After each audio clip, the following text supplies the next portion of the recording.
Carlos García era uno de los 4 adolescentes que se fugaron de la mansión Seré en plena dictadura militar, una casona que estaba enclavada en Morón, en Buenos Aires, muy cerca de la base aérea del Palomar de Morón.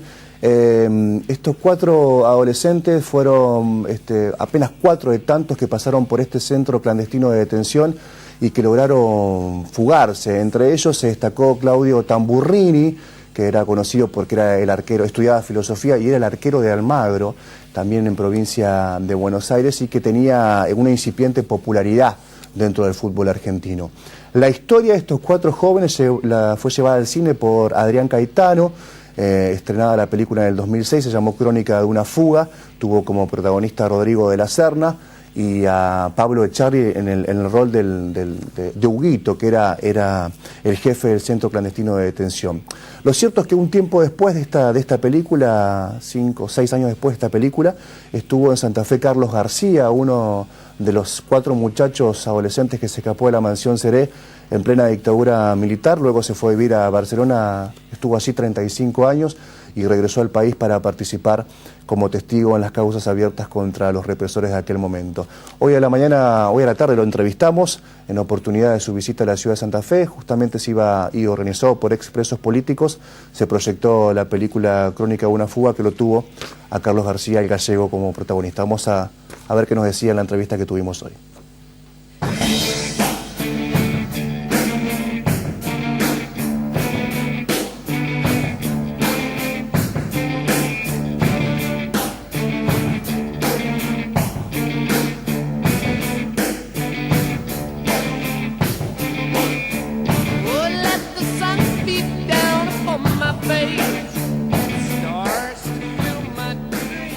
Bueno, salí de una forma muy fácil, la verdad que no. A ver, siguió la suerte.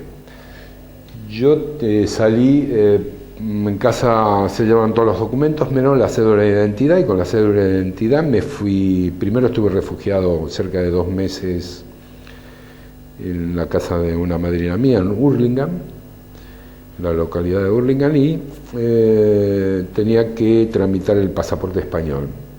Voy al consulado español, entonces me dan 2 alternativas.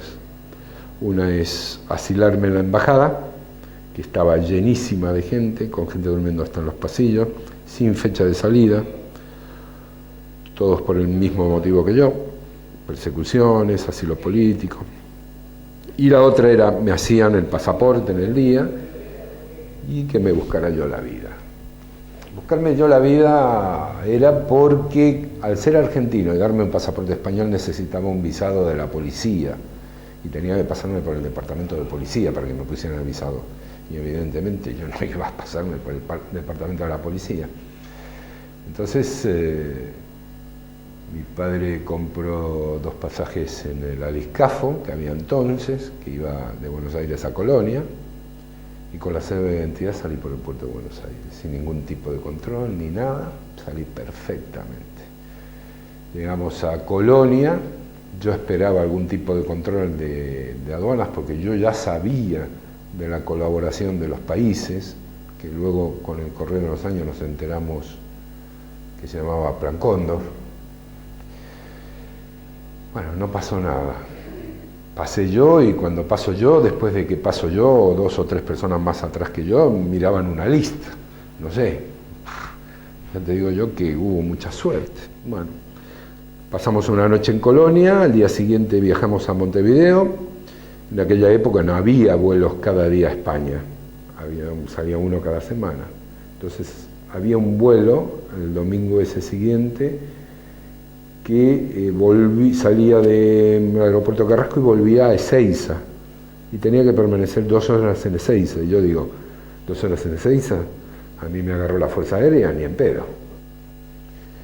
Entonces el otro vuelo salía la otra semana. Entonces mi viejo se fue, me quedé una semana guardado en un hotel en Montevideo, asomaba la cabeza esporádicamente, y estuve aguantando ahí hasta que vino el fin de semana siguiente, vino mi vieja, mi viejo, a despedirse de mí, con las maletas, con las valijas toda preparada.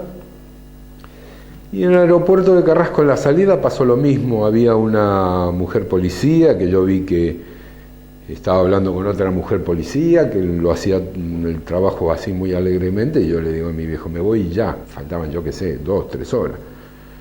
No, pará, no, me voy ya, porque mirá cómo está la cosa, y me fui, y pasé, y después estuve viendo, y cambiaron a esas mujeres, pusieron 2 policías que lo miraban todo, y bueno, hasta que subí al avión. El avión era una carreta, porque el avión ese salía de Montevideo, venía de Santiago, Buenos Aires, Montevideo, ahí lo agarraba yo, de Montevideo se iba a Asunción del Paraguay, Asunción Sao Paulo, Río, Río Madrid. Y cada aeropuerto que bajaba... Como dicen en el campo, un lechero. Sí, una barbaridad, pero para mí era muy traumático, porque yo estaba con una persecuta impresionante. Y cada vez que aterrizaban en el aeropuerto veía yo a los tipos que iban dirigiendo el avión por la pista con los comunicadores, los walkie-talkies, me parecían agentes de la CIA. Y bueno, hasta que llegué a Madrid, y casi hacía como el Papa, besaba la tierra, pero bueno. Y bueno, esa fue como me fui yo. Después estuve en Madrid un año, en casa de un familiar, no encontraba trabajo, hasta que decidí irme a Barcelona, porque era una ciudad que me gustaba muchísimo, muy parecida a Buenos Aires, culturalmente la veía mejor que Madrid, el mar Mediterráneo, me gustó muchísimo. Entonces me quedé en Barcelona.